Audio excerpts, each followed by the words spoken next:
من الشیطان اللعین الرجیم بسم اللہ الرحمن الرحیم الحمدللہ رب العالمین الصلاة والسلام علی سیدنا و نبینا و طبیب قلوبنا و شفیع ذنوبنا بالزہراء محمد المصطفیٰ و علی اہل بیتہ الطیبین الطاہرین المعصومین لا سیما امامنا المنتظر والحجۃ الثانی عشر روحی وارواح العالمین لتراب مقدمہ الفداء اما بعد فقط قال اللہ تبارک و تعالی فی کلامہ المجید و فرقانہ الحمید بسم اللہ الرحمن الرحیم بقیت اللہ خیر لکم ان کنتم مؤمنین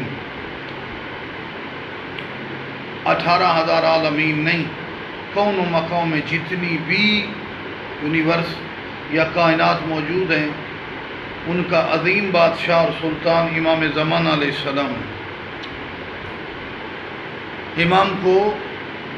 امام کا منصب منصوص من اللہ، مسجد کا پیش نماز یا امام نہیں، لہو ریاست اللہ ما فی امور دین و دنیا، جس کے لیے عام طاقت اور ریاست ہو وہ امام۔ سرکار حجت دورہ کی غیبت میں جو لوگ ہیں ان کے ایمان کو بہت بلند کہا گیا ہے۔ میں عرض کر چکا ہوں غیبت صغریٰ اور غیبت کبریٰ۔ غیبت صغریٰ میں امام زمانہ اپنے چند 4 نائبین سے ملاقات کرتے تھے بعنوان ذمہ داری۔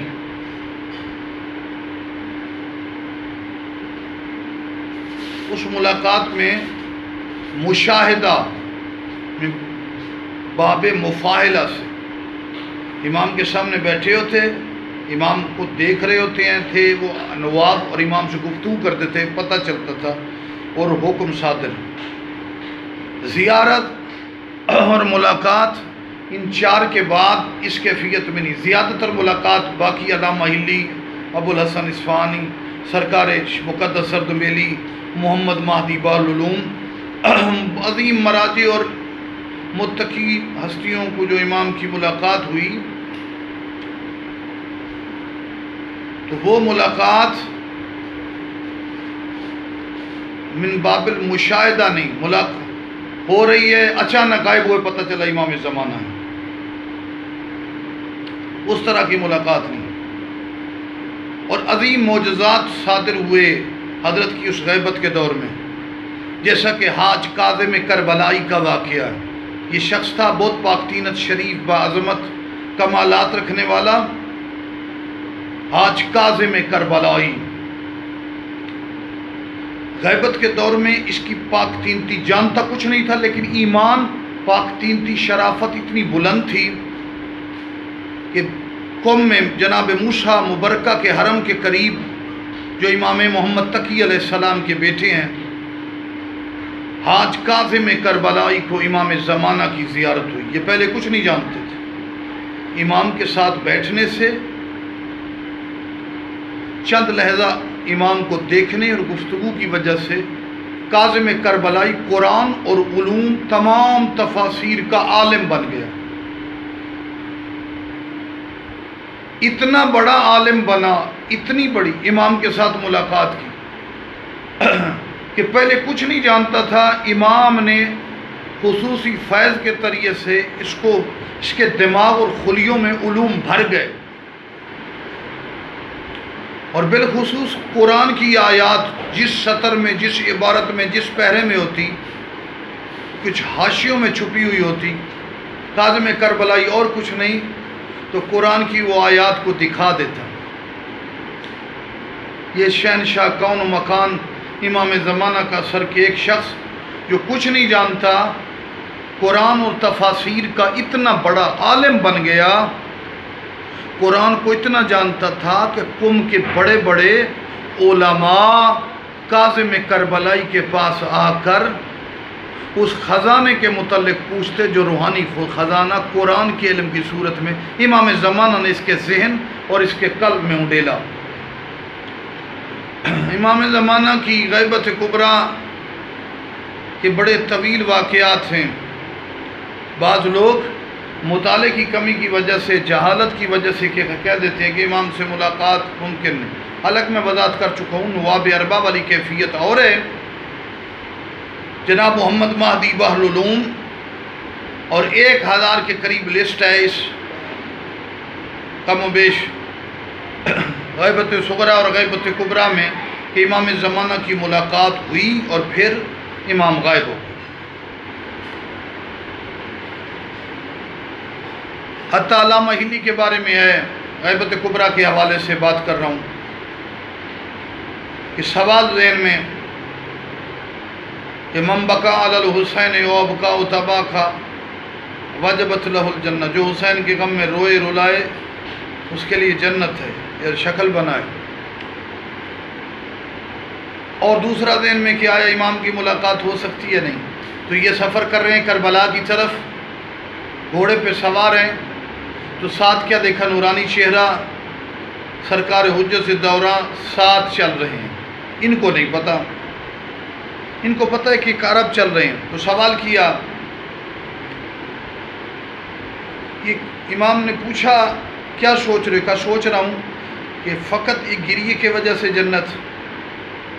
تو امام نے واقعہ بتلایا کہ ایک بادشاہ تھا جو شکار کے لیے چلا، جنگل میں چلتے سفر کرتے کرتے اپنے قافلے سے بچھڑ گیا، تو جنگل کے وسط میں ایک جھونپڑی دیکھی جس میں ایک مستور ہے، مومنہ ایک عورت ہے جس کے پاس ایک جھونپڑی ہے، ایک بکری ہے اور کچھ بھی نہیں۔ بادشاہ پر بھوک اور پیاس کا اتنا غلبہ تھا کہ بادشاہ قریب المرگ تھا۔ اس مستور کے پاس پہنچا تو کہا میں پیاسا ہوں، اس نے دودھ پلایا۔ کہا کچھ شکت تو آ گئی ہے لیکن میری طاقت ختم ہو چکی ہے، اگر ہو سکے تو مجھے اگر کوئی اور چیز کھلا دو۔ اس نے بکری ذبح کر کے بادشاہ کو کھلائی اور بادشاہ توانا ہو کر اس کی جھونپڑی سے چلا گیا۔ کہا کہ میرے پاس محل میں، شہر میں میرے پاس آنا۔ اب اس کے پاس جو بکری تھی فقط وہی سرمایہ تھا جو اس نے بادشاہ کو کھلا دیا، دودھ بھی پلا دیا، بکری بھی۔ واقعہ وہ طولانی ہے، شارٹ کٹ انداز میں جب واپس آئے بادشاہ تو یہ بھی اس کے دربار میں کچھ دنوں کے بعد پہنچ گئی۔ بادشاہ نے وزیروں مشیروں سے پوچھا اس عورت نے مجھ پہ بڑا احسان کیا، میں قریب المرگ تھا، اس نے مجھے بچایا، ایک ہی بکری تھی ذبح کر کے مجھے دی، میں کھا کے اب توانا زندہ ہوں اسی سبب سے۔ کسی نے کہا 2 بکریاں دے دو، کسی نے کہا کچھ دے دو۔ کہا نہیں، اس کے پاس جو کچھ تھا اس نے قربان کر دی، اس کے بعد اگر میں اس کو سلطنت بھی دے دوں تو کم نہیں۔